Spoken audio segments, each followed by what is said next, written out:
Shani. Hi. Hi.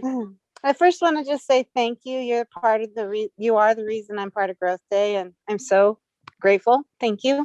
Thank you. And just amazing how these topics are just so relevant. The topic of boundaries, especially in relation to phones, is something I've been working on very much in my life, and I'm doing really good with myself. I don't have a problem putting the phone away, but I'm also 48 years old, and for me, I kind of just miss those old days of no phones.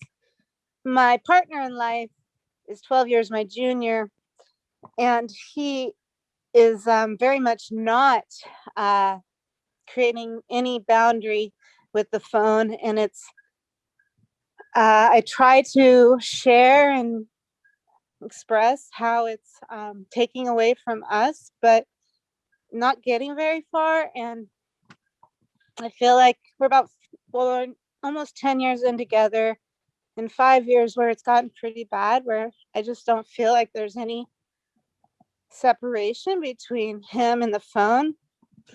So my question is, how do you have any advice on how I can, because it seems to always create argument, how can I, without just continuing to be the representation of what I want, how can I share with him how detrimental that is? I just thank you for your honesty and for sharing this, because I think it's something that so many of us, like watching people's faces nod, struggle with, either personally, with your children, with relationships. There's nothing worse when you see people missing out on life because their eyes are down, right? It's like, look in front of you. Look at what's happening. Hello. Yes. You. Not to bring up Netflix again. I swear I don't watch a lot of Netflix, but The Social Dilemma. How many of you have watched The Social Dilemma? Yes. So one, I feel like both when my husband and I watched it, we were like, okay, I know all of this. Like, I'm a digital marketer. I know all of this, but seeing how these devices are built to create addiction is terrifying, right? Like it's making us miss our lives. And so one, I would just say, if he's willing to watch it with you and have a conversation after it. Well, I'm actually a yoga therapist, and it's a big part of my job. Right. And I have watched that documentary with him. Yes. And this is like a big conversation on what it does to the brain. And and when we're in conversation, he gets it. Yeah. But then when he feels like I'm taking away his ability to relax. So how can you introduce different ways to relax together? Where like phones cannot be, like kayaking, I'm thinking, like, you're not going to bring your phone on a kayak, right? Like, no one's going to risk losing that iPhone. What are creative ways, going on walks together? That was a huge thing for Drew and I, just to getting that movement together and being outside together without requiring a phone, because you don't need it. And so since you're a yoga therapist, I'd love to just challenge you doing puzzles together. Like, things like that, which are so, like, we love doing. It was so oddly satisfying, and you could like sit down and have a little drink together, whatever. And we would make it a part of our night. We'd light a candle, put on literal like Zen music, like yoga music, and do puzzles together. And we would find ourselves talking while we were in motion, where it was like this slow reconnection without pressure. So if you needed to focus on the piece, you could, but you could also focus on each other. And I think too is really, when we look at boundaries, this level of communication has to be a piece of it. And I know that you said when you talk, he gets it, but it would be even interesting for you to document the ways that you're not being fulfilled. Even just saying, like, I was having this conversation with you and like you were on your phone, or like if you find him missing things that you were talking about because he was distracted, like, you're missing out on like what I'm telling you I need. But I think we just had a major death in our family. Yeah. And this death was happening for the last 2 years. And I've over and over and over again said, you got to put the phone down. We're losing time. Yeah. It's coming. Yeah. And it came. He took a week off.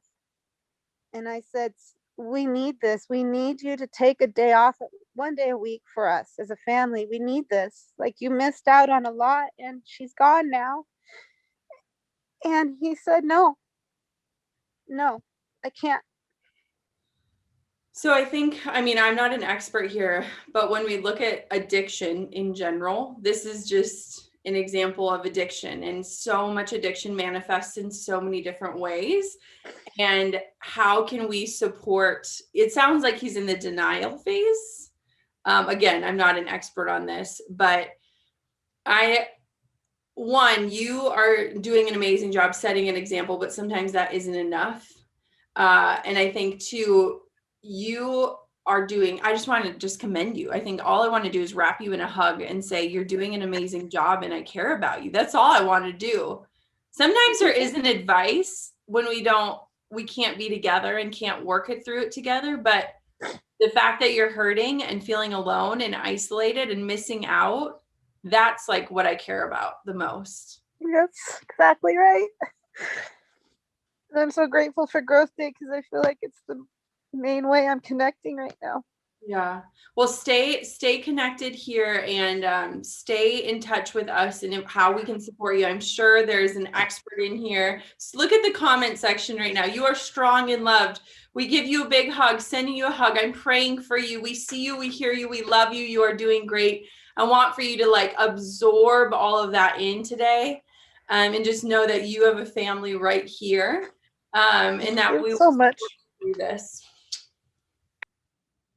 Doesn't it just remind you how much we need people? We need each other. Like, man, I will never take for granted the way that the internet connects us, right? Because the internet can be a really crappy, addicting thing, but it can also be the most beautiful gift that we are so blessed to have each other in. And just you being a part of this community is incredible. Hello. Oh my God, this is a bit embarrassing. Why? There were so many things in today that really, what you said have really spoken to me. But the one that just made me go, oh no, was when you said about using tech to mute your inner voice. Yeah. And like, I'll have a really good day. I'll go off and do all the things I want to do. And then I sit down and it's late afternoon, early evening, and it's like I've got all these things that I plan to do in the evening and I just can't do them, and I just sit down and look at Instagram, and then half an hour later it's like, oh no, and then what am I going to do now? The newspaper. And I hate it, but do you have any tips for Absolutely, I do, because I've been there and I do that. So something that's really interesting that actually very much inspired me is about a month and a half ago, my husband said to me, he said, I deleted Instagram off my phone. And I said, what? And he goes, I'm really happy in my life. Why do I need to watch other people live theirs? And I said, whoa, like, yeah, it was like a mic drop moment of like, wow. And he sometimes will be like, anything happening on Instagram? Did I miss anything? And I'm like, honestly, no. But as someone who I think social media has this place, I remember there was this study done with this generation that we find ourselves in that is always so connected, and people would rather be shocked every 5 seconds than to live without their phone. And hearing that realization and seeing the statistics that we pick up our phone like hundreds of times a day, and we use it kind of like a pacifier. Like, I'm in toddler stage. So you think of a pacifier, the baby wants to cry, you stick the pacifier in. That's what our phones have become for us. So one of the best things that we have done in our house is we have this really old chest, and it has a drawer in it. And my husband wired it so that it has a charging cable. It's like a docking station. All of our devices have to live inside of that station. They don't live on the counter. They don't live on the table. They don't live in our pockets. They don't live on our hands. They stay in that docking station. And the funny thing is that the drawer is really squeaky. So if somebody goes into it, you hear it and you're like, what are you doing? What do you need? Nothing's going on. And so we started to create boundaries like that in that sense, because we recognize that we all really struggle with it. I mean, let's be honest, like this generation, we can't even go to the bathroom without having our phones with us, right? Like that's a problem. And so what I think is so interesting is that when we think about using our devices and the media and TV and all these things almost as a way to numb, there's something deeper in there that we're avoiding, right? There's something that we're really trying to ignore, and we're turning up the world's volume and like turning down our ability to even think. I've done it in absolute seasons of my life, seasons of grief, seasons of just like questioning. But the clearer I get on my own life and think about what my husband said, like if I'm so happy, why am I looking at everyone else? It really helps to put things in perspective. So one, I would just say, start having like an out of sight, out of mind device idea. And if you live with anyone, have them help you be accountable to it. Like I'm putting my phone in the drawer, or take my phone and hide it from me for a little while, because what happens is it's kind of like running when you're like, okay, I'm going to run 3 miles. The first mile sucks. And you're like, there's no way I'm going to finish. And then something happens and you break through. With devices, the first hour or two, you're like, I bet the city burned down and my mom probably called and somebody's having a heart attack and I don't know it because I don't have my phone. And like, the more that you get accustomed to it, the more you realize I didn't miss a dang thing. You know, nothing happened while I was sleeping. Like how many of us look at our phones before we go to bed and then look at our phones when we wake up? What do we think was happening? Everyone was sleeping or we should have been sleeping, you know? And so, yeah, I would just say that. The other thing that you can do that's really helpful, there's an app, and I'm not positive it even still exists, but I have it on my phone. It's called Moment, and it tracks your usage on your phone. And now with Apple devices, you can do it inside of your own phone. They've gotten so smart. They just make everything internal now. But you can set limits. So you could say, I can only go on to Instagram for 20 minutes a day, and a limit will pop up. And you don't hit ignore. That's the part. You got to say, okay, that's my limit. The time is up. And so things like that, because it starts to just make you conscious. So actually my husband and I, every single week, we pull open each other's phones and we look at our daily usage and we see if it's trending up or down. And I think that opens up enough dialogue right there to say, is there anything going on, or how are you feeling? Or are you stressed about something? And so there are different ways to invite that accountability in. And I think accountability is the hugest piece when it comes to devices. And so I get it though. It's nothing to be apologetic for, because I think we all do it. But I think even just starting with your observation of that and that level of consciousness is going to help you start to rewrite that story about how you're going to be spending your time as you start to move forward. So you're not alone. Thank you so much, Jenna. Hi, Jenna. How are you? Hi. Good. How are you? Loving all your energy and your great ideas. I just love them. I'm kind of like Audrey in that I've got too many balls in the air. I'm not sure if they're glass or plastic, but so I do have that issue to, and would like you to expand a little bit more on how to, if you boil it down, you still have three things. I'm an actor, so I still have that to do. I've started a publishing business, so I have that to do, and I want to create a movie for which is a series. So about my family in the Maritimes from the 1800s. Anyway, it's hard for me to sort of get focused on, and I think it's chunking it down. So I do one day, one the next, Yes. one the next or something. And the other question I had was about, I loved all the information about women's cycles and stuff. And when you're more powerful, I wondered if you had any ideas for us guys. Love your women well. Love the women in your life well. I love my women well. I take care of them. I don't do Valentine's Day because I do it every week, so that's what's going on. I love that. So one of the things that came to mind, because I love all three of your ideas, and I think something that we often forget is that we are all multi-passionate people, right? Yeah. And I think the world and society wants to put us into boxes and give us these specific titles that make us feel like we can only do one thing. And I know as a creative person, that has never been okay with me. And that's never something I want. I never want to live under one title. I want to be evolving, because evolution means we're growing and learning, right? And so one of the things that I think about, since all three of yours are somewhat related, is to really look at how are you going to make the most progress first. So what is the lowest hanging fruit? So let me explain this. A lot of times when we get overwhelmed, it's because our ideas are so big and so grandiose. So it's like the God dreams on our heart that like feel like our legacy, right? And we're so fired up about them, but we're also so overwhelmed at the idea that our life is going to pass us by and we're not going to do this thing and we're not going to accomplish this thing. And so we lose sleep over it. But one of the things that I have learned that is so true for any stage of the game is momentum is powerful. And when we start getting results in any area of our life, it starts to fuel us to get results in the others. And so when we look at what is the lowest hanging fruit for you, Drummond, where is something that you can take action and start proving to yourself that you're worthy of getting that results? Where can you start building that momentum? It starts to shift things. And a lot of times with my students, they have these really incredible ideas, but there's so many hoops to jump through and so many barriers for them to actually make progress that they fall flat. They feel the shame cycle. They start to question their worth and their identity. And then we start all over again.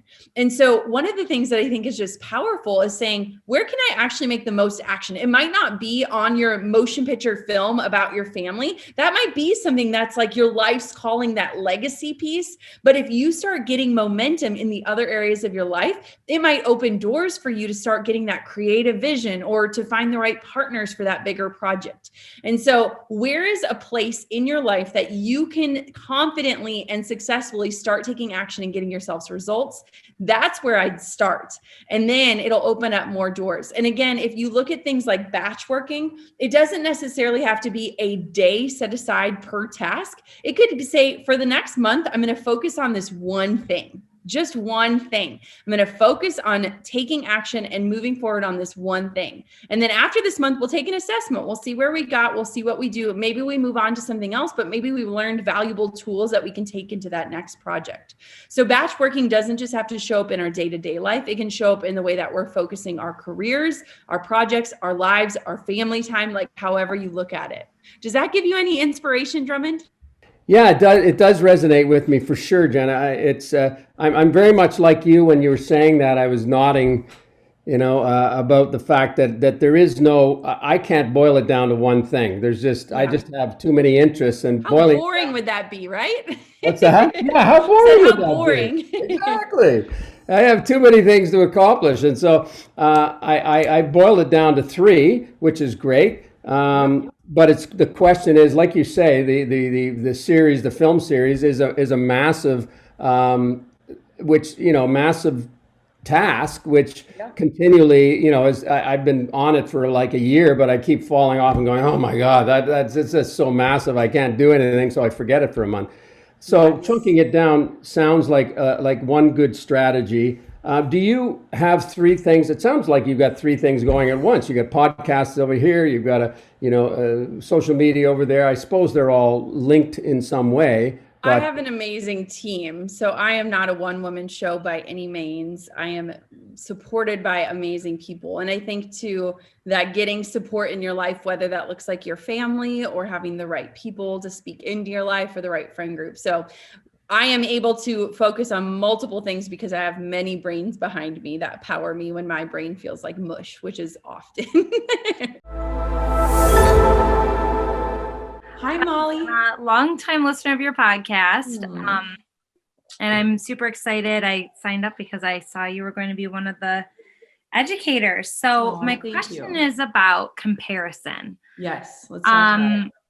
I know it's the thief of joy. Yeah. But what do you do? How do you deal with just seeing what someone else is doing and then losing confidence because you're like, A, they're doing it better than me. Yeah. Okay, they're already doing it. Yep. And why who's going to listen to me? Sometimes it's just very crushing, and Yes. I don't know how to fix that for myself. Yeah. So I don't think there is a fix. I think it is just a part of life, but there are tools around this topic. So for me, like, if you know me, I'm like this mix of like science-based. I love research, but I'm also a little woo-woo. And it's like, where do these two things come together to like bring us hope and joy? And so when it comes to comparison, I think that there's this beautiful way to flip the script on things. So for me now, as a businesswoman, if I see someone's doing something, I'm like, awesome, proof of concept. They already did the hard work. I know that there's somehow a market out there. That's good news. Okay. Now, if they're doing it better than me, I think we should switch the word and say they're doing it differently than I would. The thing that I think about all the time, because there are so many people who have podcasts. There are so many people doing what I do in a different capacity. They're doing it differently than me. And the cool thing that I've learned, and something that I hope that each person in this session finds in their life, is someone that's doing the same thing as them, and both of you are doing well. So for example, one of my best friends is Amy Porterfield. She's in business. We have courses on the same exact topics, and we're both doing well. And neither of us feels like the other one's stealing anything from us. We have each other, and we can support one another. And so when we can look at it in a way of like, they're doing it differently than I would, there's already proof of concept out there. And if I don't use my unique gifts, I'm doing a disservice to the people that would benefit from them. I feel like that's a kick in the butt of like, this person, like Jenna Kutcher, cannot serve everyone. BRENDON BURCHARD cannot serve everyone. We're not meant to be for everyone. And I think that part of it comes from, we're jumping online and seeing people's chapter 10. Like I just hit a decade as an entrepreneur. What you see today has been 10 years in the making. And with the way that the internet is, we're seeing people that have the pretty presentation, because they've already done the decade of the like dumpy work. And so I want for you to think about not how you present things, but how you show up.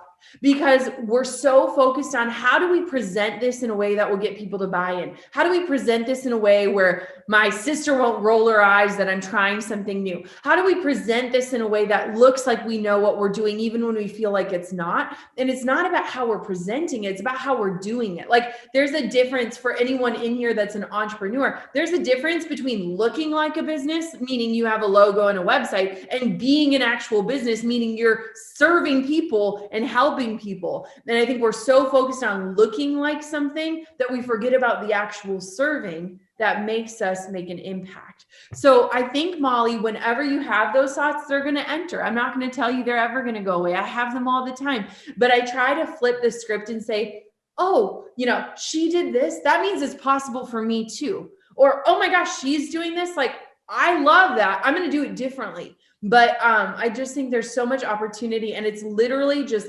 word shifts and language shifts.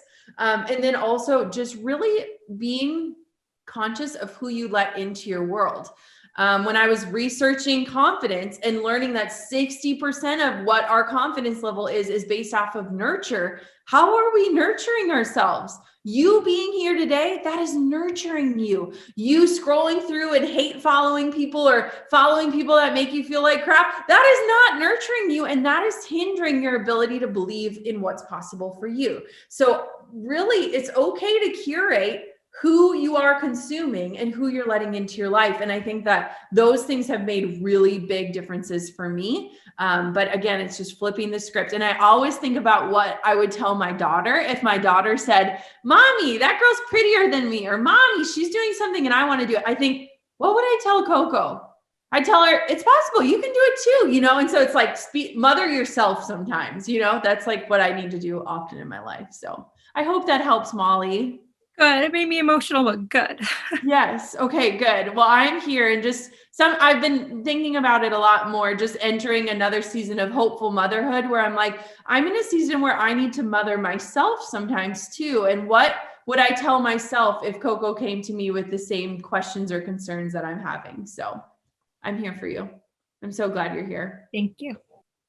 This can be your day for personal growth. This can be that day you committed to and you remember and you go, that was the day I got myself a community. I got better coaches. I committed to making my life the absolute best that I could. This is that day. Make today your growth day. Click the button on this page and sign up right now.